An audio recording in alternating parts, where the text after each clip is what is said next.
แล้วทั้งหมดเตรียมตัวกราบพระทำวัดเช้าครับ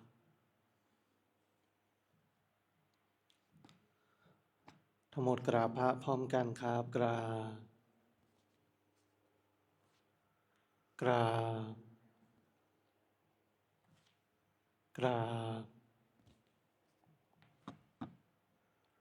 กราบบารมีธรรมพ่อแม่ครูบาอาจารย์ครับ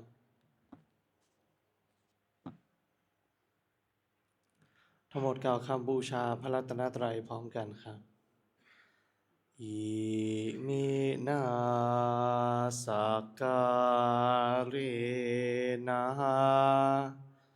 พุทธังอภิปูชยามะอิมินาสักกา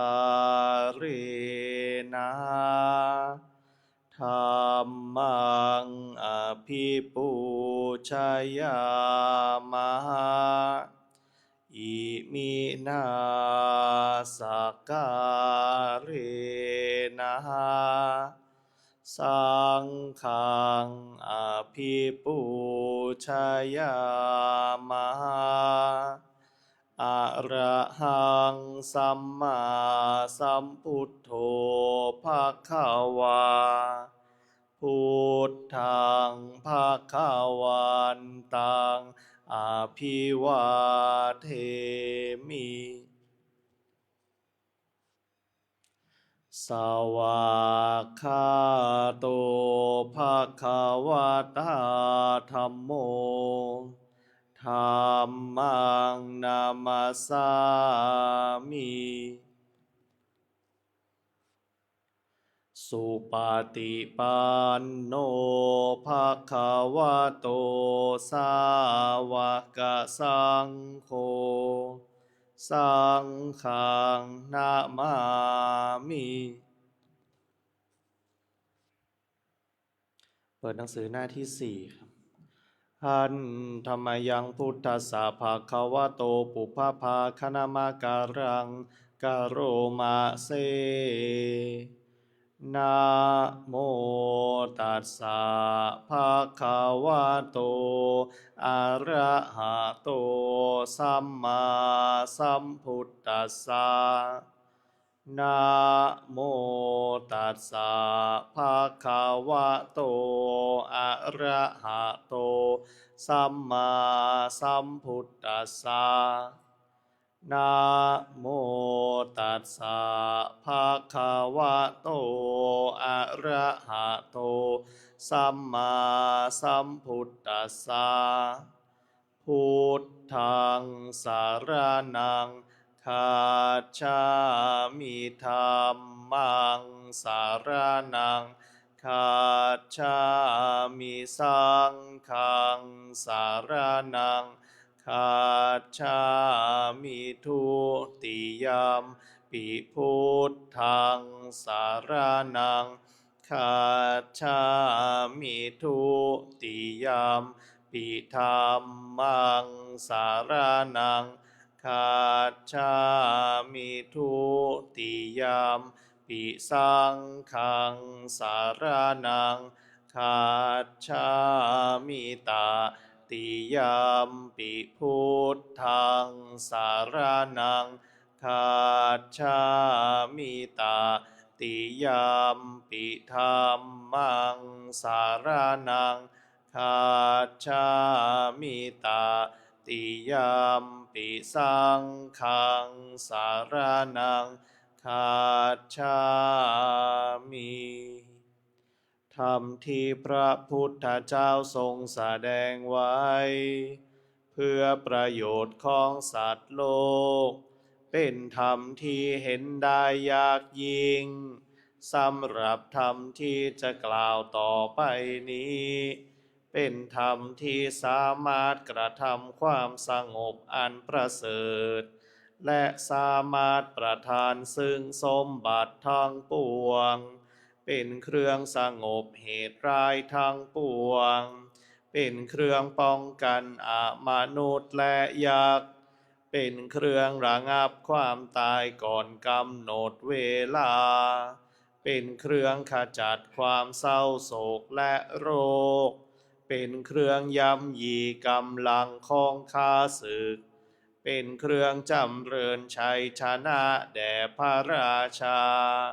เป็นเครื่องนำสิ่งที่ไม่น่าปรารถนาทั้งปวงออกไปเป็นธรรมอันประเสริฐข้าพระเจ้าจากแสดงคุณธรรมเช่นนั้นตามสภาพที่เป็นจริงณที่ใดมีผู้กล่าวว่าจะสรรเสริญพระคุณอันประเสริฐ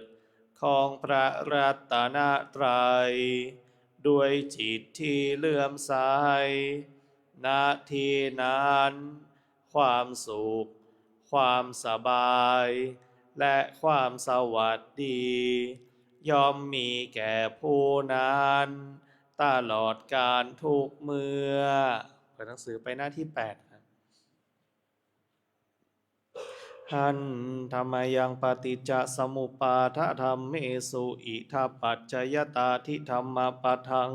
พนามาเสอิทาภิกขเวอริยสาวโกปฏิจจสมุปาทันเยวะสาธุกังโยนิโสมนสิกโรติภิกษุทางหลายอริยสาวกในธรรมวินัยนี้ย่อมกระทำไว้ในใจโดยแยบค่ายเป็นอย่างดี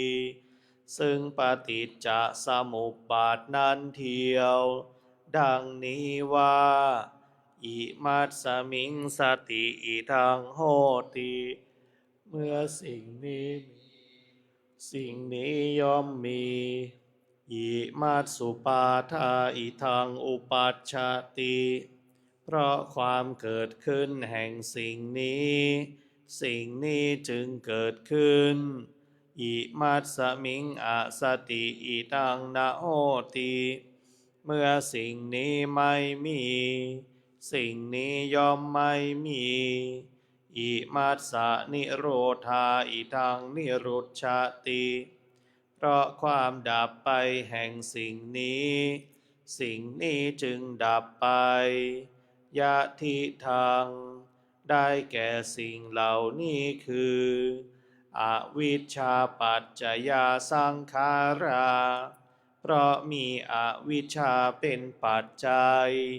จึงมีสังขารทั้งหลาย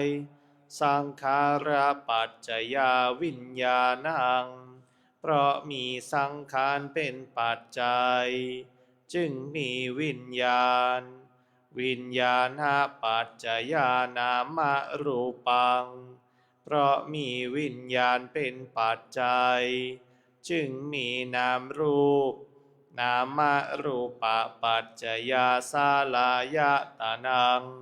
เพราะมีนามรูปเป็นปัจจัยจึงมีสาลายตนะสาลายตนะปัจจยาภัสโสเพราะมีสาลายตนะเป็นปัจจัยจึงมีผัสสะปัจจยาเวทนาเพราะมีผัสสะเป็นปัจจัยจึงมีเวทนาปัจจยาตัณหาเพราะมีเวทนาเป็นปัจจัยจึงมีตัณหาปัจจยาอุปาทานังเพราะมีตัณหาเป็นปัจจัยจึงมีอุปาทานปัจจยาภโวเพราะมีอุปาทานเป็นปัจจัยจึงมีภพภาวะปัจจยา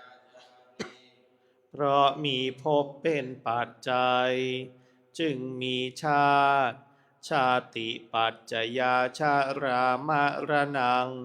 โสกปริเทวะทุกขโทมนัสสุปายาสาสัมภวันติเพราะมีชาติเป็นปัจจัยชรามรณะโสกป ปริเทวะทุกขโทมนัสอุปายาสะทางหลายจึงเกิดขึ้นครบถ้วนเอวะเมตัสสะเกวลัสสะทุกขคันทัสสะสมุทัยโยโหติอย่างนี้อวิชชายะตะเววะอะเสสะวิราคะนิโรธาสังขาระนิโรโธเพราะความจางคลายดับไปโดยไม่เหลือแห่งอวิชชานั้นเทียวจึงมีความดับแห่งสังขารสังขาระนิโรธาวิญญาณนิโรโธเพราะมีความดับแห่งสังขารจึงมีความดับแห่งวิญญาณวิญญาณนิโรธานามรูปะนิโรโธเพราะมีความดับแห่งวิญญาณจึงมีความดับแห่งนามรูปนามรูปะนิโรธาสาลายตนะนิโรโธเพราะมีความดับแห่งนามรูปจึงมีความดับแห่งสาลายตนะสาลายตนะนิโรธาผัสสะนิโรโธเพราะมีความดับแห่งสาลายตนะจึงมีความดับแห่งผัสสะผัสสะนิโรธาเวทนานิโรโธเพราะมีความดับแห่งผัสสะจึงมีความดับแห่งเวทนาเวทนานิโรธาตัณหานิโรโธเพราะมีความดับแห่งเวทนาจึงมีความดับแห่งตัณหาตัณหานิโรธาอุปาทานานิโรโธเพราะมีความดับแห่งตัณหาจึงมีความดับแห่งอุปาทานอุปาทานานิโรธาภาวะนิโรโธเพราะมีความดับแห่งอุปาทานจึงมีความดับแห่งภพภาวะนิโรธาชาตินิโรโธเพราะมีความดับแห่งภพจึงมีความดับแห่งชาติชาตินิโรธาชารามรณังโสกะปริเทวะทุกขโทมนัสสุปายาสานิรุชชันติเพราะมีความดับแห่งชาตินั้นแลชรามรณะโสกะปริเทวะทุกขโทมนัสอุปายาสะทางหลายจึงดับสิ้นเอวะเมตัสสะเกวลัสสะทุกขคันทัสสะนิโรโธโหติติความดับลงแห่งกองทุกข์ทั้งสิ้นนี้ย่อมมีด้วยอาการอย่างนี้